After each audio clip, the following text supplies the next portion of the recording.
आज शब्द भंजन में आसक्ति, अनासक्ति, मोह, वैराग्य, इस पर थोड़ी चर्चा कर लेते हैं। आसक्ति से क्या अर्थ है?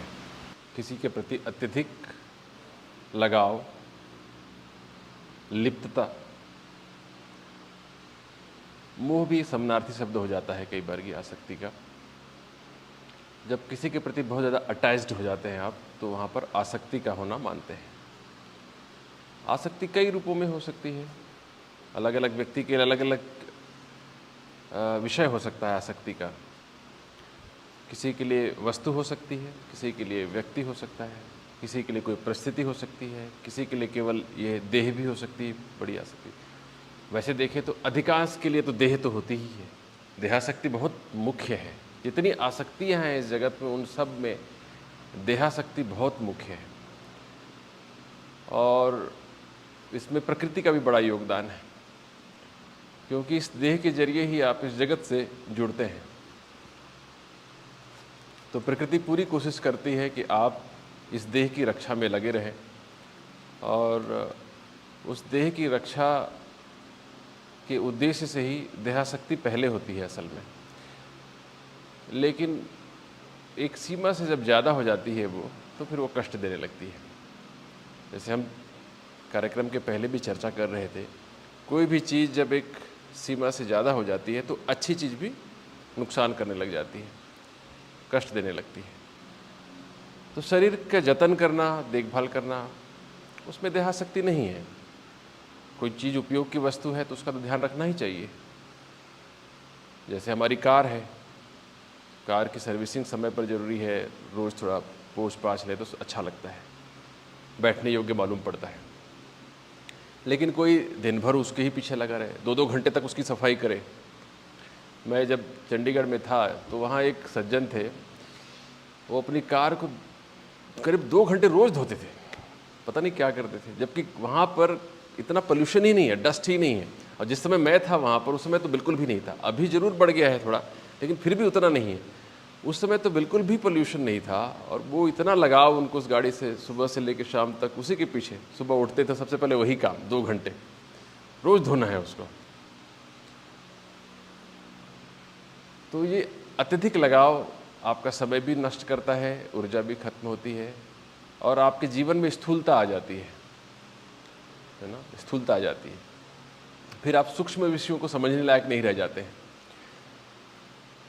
तो इस शरीर के परे चीज़ों को समझना है अगर आपको, तो स्थूलता कम होनी चाहिए, आसक्तियाँ कम होनी चाहिए। देह से परे जाना है तो देह की आसक्ति कम करनी पड़ेगी आपको। दिन भर आईने में अपना चेहरा देखता रहे कोई व्यक्ति, तो उसकी पूरी चेतना उस तरफ चली जाती है। कई लोग कंघी लेकर घूमते रहते हैं दिन भर, और जब चाहे तब संभालते रहते हैं। ठीक है, कहीं मीटिंग में जा रहे हैं तो थोड़ा प्रेजेंटेबल होना चाहिए, वहाँ थोड़ा इतना जतन कर लेना चाहिए, थोड़ा वो गलत नहीं है। लेकिन पूरा ध्यान शरीर पर ही बना रहे तो फिर वो आप सूक्ष्म विषयों को समझ नहीं पाएंगे जीवन के। तो असली जीवन जो है वो छूट जाएगा, पूरी स्थूलता आ जाएगी जीवन में। तो ऐसा अधिकांश लोगों के साथ होता है।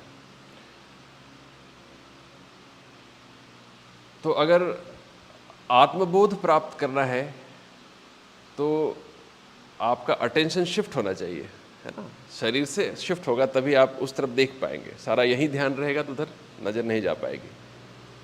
और शरीर और मन के परे जो है वो हमारी सत्ता है। तो पहले तो शरीर से जो हमारा दुराग्रह है, जो चिपकाहट है, जो क्लिंगिंग है, वो कम होना चाहिए।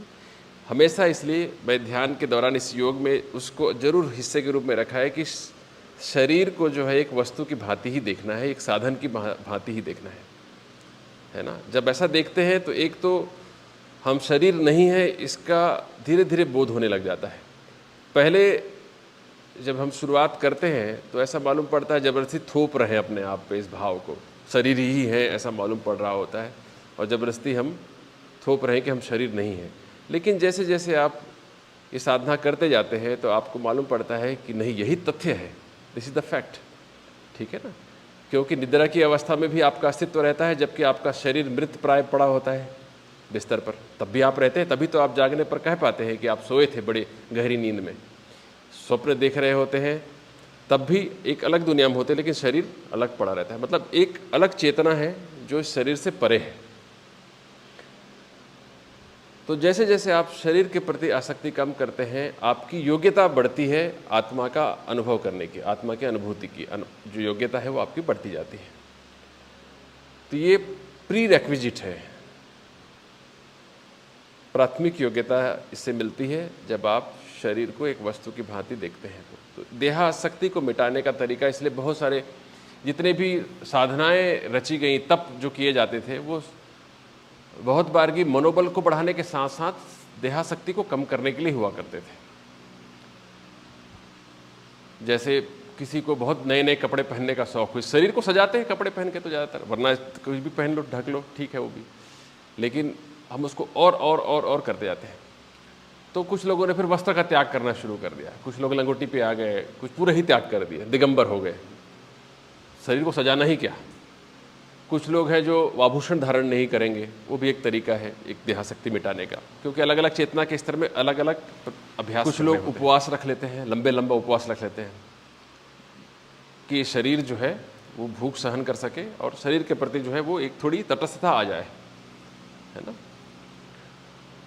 तो ये उपाय है जो आध्यात्मिक मार्ग में है, उनका उद्देश्य देहासक्ति कम करना ही है मुख्य रूप से। तो भले उसके बाद में लोगों ने उसको व्रत के रूप में लेकर उससे किसी कामना के पूर्ण होने के लिए प्रयोग करने लगे कि मैं 5 दिन उपवास रखूँगा तो मेरा प्रमोशन हो जाएगा या कुछ और लाभ हो जाएगा जीवन में, भौतिक लाभ। तो देहासक्ति सबसे पहले मिटनी चाहिए, ये पहली बात है। इसलिए आपको देखना है अपने जीवन में कि कितना हम देह के प्रति लगाव रखे हुए हैं। ज़्यादा तो नहीं रखे हुए हैं, जितनी आवश्यकता है उससे ज़्यादा तो नहीं रखे हुए हैं। शरीर को स्वस्थ रखना बहुत ज़रूरी है, शरीर को साफ सुथरा रखना ज़रूरी है, लेकिन शरीर से ज़्यादा लगाव तो नहीं हो रहा है, वो बहुत महत्वपूर्ण है।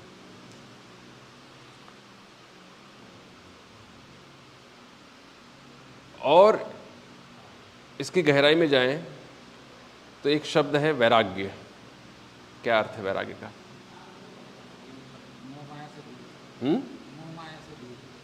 मोह माया से दूर। कैसे होगा वो?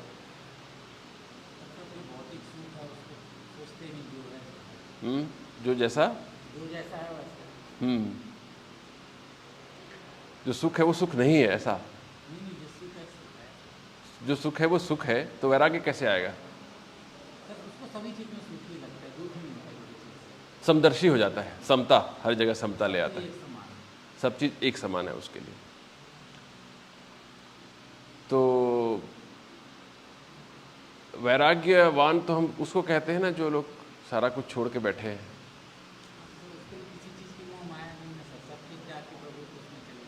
सब कुछ त्याग के चले जाते हैं। अटैचमेंट नहीं रहना चाहिए तो भी वैराग्य हो गया।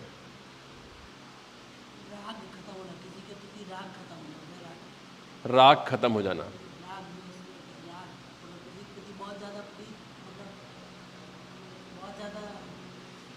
लगाव नहीं होना। सब ठीक ही बोल रहे हैं एक तरह से। तो राग का उल्टा वैराग्य है बेसिकली, है ना। राग मतलब चिपकाहट, अटैचमेंट। तो नॉन अटैचमेंट जो हो गया वो वैराग्य हो गया। तो इसका प्रैक्टिकल पहलू क्या है, व्यवहारिक पक्ष क्या है इसका? जो सामान्य परिभाषा है उसमें बैरागी तो उसको कहते हैं जो बाहर घूम रहा है, जो जोगी है, जिसने गृह त्याग कर दिया है, सांसारिक संबंध जिसके नहीं हैं जगत में, और जिसकी आवश्यकताएं एकदम न्यून हो गई हैं, वो बैरागी है। वैराग्य के भी कई रूप हैं, तिवारी जी बताएंगे। जैसे कि जी सर, गोस्वामी तुलसीदास जी ने लिखा हुआ है इसका एक स्वरूप जी, भगवान शंकर के मुंह से कहलवाया है गोस्वामी जी ने। हाँ हाँ, तो उमा कहूँ में अनुभव अपना, सत हरि भजन जगत सब सपना। इस जगत को पूर्व एक स्वप्न मात्र मानकर इसके सुख दुखों से परे होकर समस्थितियों में रहना मतलब वैराग्य है। किसी में ज़्यादा जो आपने पहला शब्द आज लिया, आसक्ति, आसक्ति रहित होकर जीवन जीना ही वैराग्य है। सर ने जैसा बोला कि शमशान वैराग्य होता है, बिल्कुल सही है। उसी भाव को स्थिर रख पाए, उसी भाव को स्थिर रख पाना ही वैराग्य है। जी जी बिल्कुल। तो सर ने भी एक कहा कि ये एक सत्य है और एक सपना है।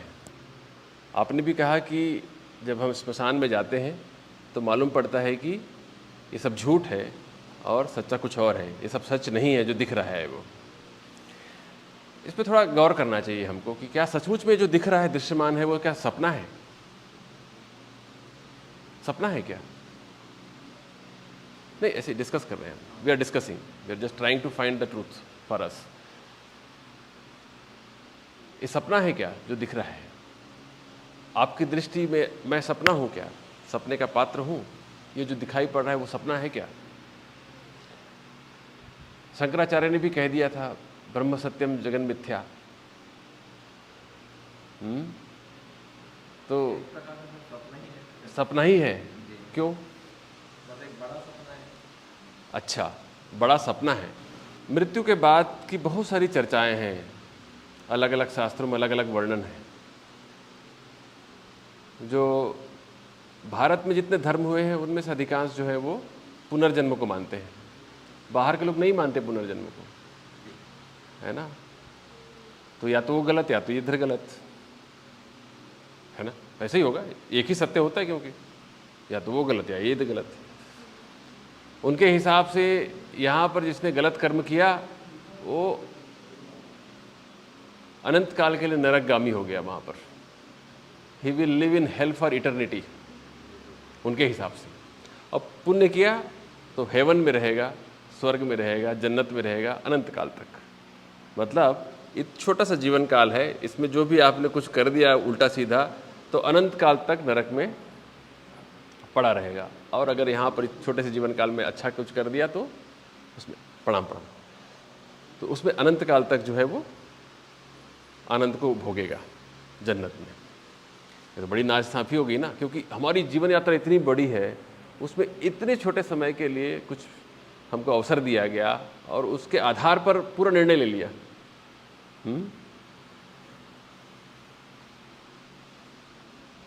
तो भारतीय दर्शनों में जो है ये कहा गया कि नहीं, ऐसा तो संभव नहीं है, ये तो घोर नाइंसाफ़ी है। तो उन्होंने कहा कि नहीं, पुनर्जन्म लेगा, वो फिर से एक मौका मिलेगा उसको, फिर सुधारेगा अपने आप को, है ना? ऐसा थोड़ी कि एक बार तो पूरा हमेशा के लिए जाए। उनके कोई ऑप्शन ही नहीं है कि you can come back and rectify, even if you regret you will not be given the second opportunity. ठीक है ना? क्या ईशा, सब ठीक? तो ये इसमें देखें तो तर्क संगत थोड़ा सा पुनर्जन्म वाला मालूम पड़ता है मानवीय बुद्धि के हिसाब से देखें तो मृत्यु के बाद क्या होगा बहुत अनिश्चित है। उसके बारे में चर्चा करना बहुत इसलिए उपयोगी नहीं मालूम पड़ता है ना? मृत्यु के बाद क्या होगा कुछ पता नहीं है, सब कहानियां हैं, कहानियां ही बोलोगे। कौन साबित करेगा? कौन है प्रमाणिक बताने वाला? और जो बताता है वो भी वो अपने अनुभव से बताता है, उसकी बात में कितनी सच्चाई आप कह भी नहीं सकते। कोई भी कह भी रहा हो, कोई भी, यहाँ सतलोक है, यहाँ 8 लोक है, यहाँ पर ब्रह्मलोक है, यहाँ पर गोलोक है, यहाँ पर शिवलोक है, नोबडी नोस। तो उस पर चर्चा करने का मतलब नहीं है। अभी इस क्षण हम क्या कर सकते हैं वो ज़्यादा महत्वपूर्ण है। चूँकि हमारे पूर्व समय में, इस जीवन काल में ही जो समय हमारा गुजर चुका है, उस समय जो हमने किया, अच्छा किया, बुरा किया, उसका फल अभी हम देख रहे हैं अपने समय में। अभी जो कुछ भी हम हैं वो हमारे पूर्व में किए गए कर्मों का परिणाम है। इसी जीवन के कर्मों की बात कर रहा हूँ मैं अभी। इसमें तो कोई किसी को संशय नहीं है। जो कुछ भी हमने किया अपने जीवन काल में, उसके अनुसार ही अभी हम स्थिति में हैं, जो भी अच्छा बुरा हमारे साथ में। इसका मतलब क्या होता है? इसका मतलब ये होता है कि आगे भी जो कुछ भी होगा वो अभी की स्थिति पर निर्भर करेगा, इसमें कोई डाउट नहीं है।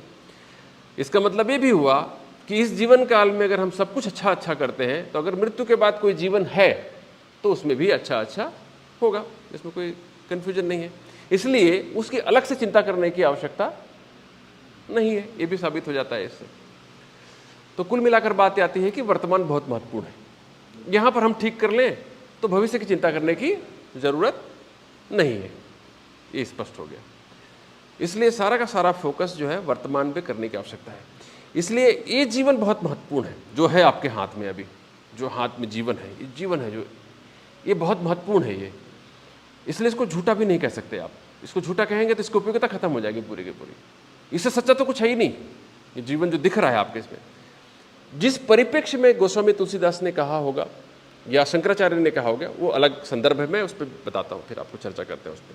लेकिन जो भी आपके हाथ में ये जीवन है वो बहुत ज़्यादा महत्वपूर्ण है। इसकी गरिमा को जितना आप समझ सके उतना उतना अनुपात में हम इसके साथ में जस्टिस कर सकते हैं, इसके साथ न्याय कर सकते हैं जीवन के साथ में।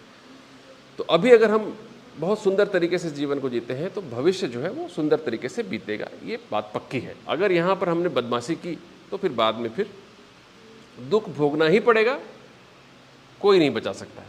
कितना भी मंत्र जाप कर लो, कितना भी लड्डू चढ़ा लो भगवान में, कोई बात काम नहीं आने वाली है। ये समझ में अच्छे से आ जाना चाहिए हर व्यक्ति को, ठीक है, ये मुख्य बात है। और वर्तमान को ठीक करने के लिए मन को ठीक से जानना जरूरी है, क्योंकि मन ही सब कुछ करा रहा है। मन को साफ करना जरूरी है। तो मन को साफ करने के लिए मन का साक्षी हो जाने की ज़रूरत है। मन की साक्षी होने की कला सीखने के लिए परम योग जीवन योग करने की आवश्यकता है।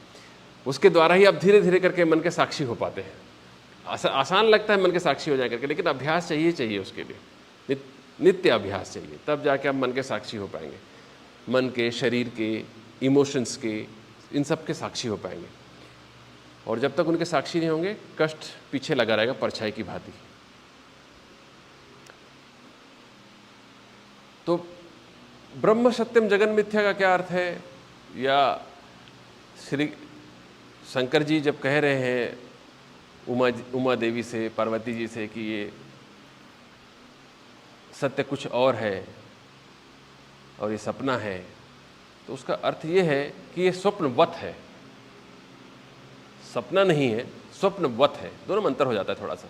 सपने के जैसा है ना, सपने के जैसा इसलिए है क्योंकि आंख बंद करते ही हमारे लिए, तो एटलीस्ट मेरे लिए तो जगत समाप्त हो जाता है।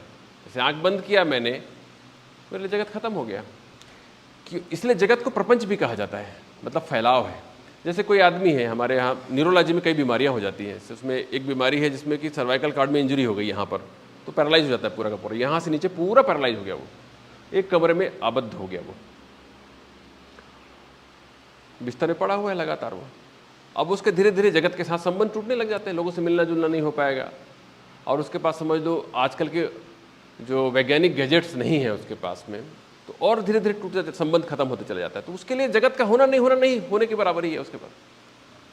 यद्यपि आपके लिए जगत है, इससे एक कॉमन ट्रुथ जो होता है वो सबके लिए जैसा होता है, तो वो तो है, जगत तो है आपके लिए, लेकिन उसके लिए खत्म हो गया, उसका कोई महत्व नहीं है, वो कहीं जा भी नहीं पा रहा है, कहीं कुछ नहीं कर पा रहा है।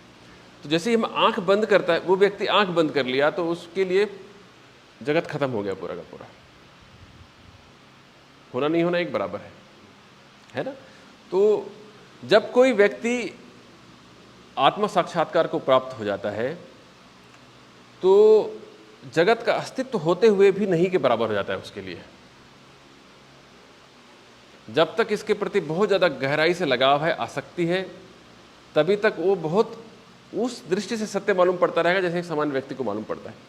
लेकिन जब व्यक्ति बोध में स्थित हो जाता है तो उसके लिए ये जगत होते हुए भी नहीं के बराबर हो जाता है। तो जगन मिथ्या कहने का मतलब ये है कि जगत है लेकिन वो वैसा नहीं रहेगा जैसा पहले लगता था। जैसे एक सामान्य व्यक्ति है जो इसको बोध नहीं हुआ है, उसको जैसा लगता है जगत, उससे बिल्कुल अलग लगता है उस व्यक्ति को जो बोध में स्थित हो गया है आत्मज्ञान के बाद में। वो दृष्टि बदल जाती है पूरी की पूरी, है ना। आप समझ पा रहे हैं? मतलब वो जो उसका रिएक्शन है इस जगत के प्रति वो बिल्कुल अलग हो जाएगा, ठीक है। तो ये जब गोस्वामी जी कह रहे हैं शिव जी के माध्यम से, तो उनका ये मतलब है। जब शंकराचार्य कह रहे हैं ब्रह्म सत्यम जगन मिथ्या, तो उनका ये मतलब है कि जगत होते हुए भी नहीं के बराबर है। तो देहासक्ति सबसे पहले मिटनी चाहिए वैराग्य में स्थित होने के लिए, और जब तक वैराग्य नहीं होगा चंचल बना रहता है मन। हाँ,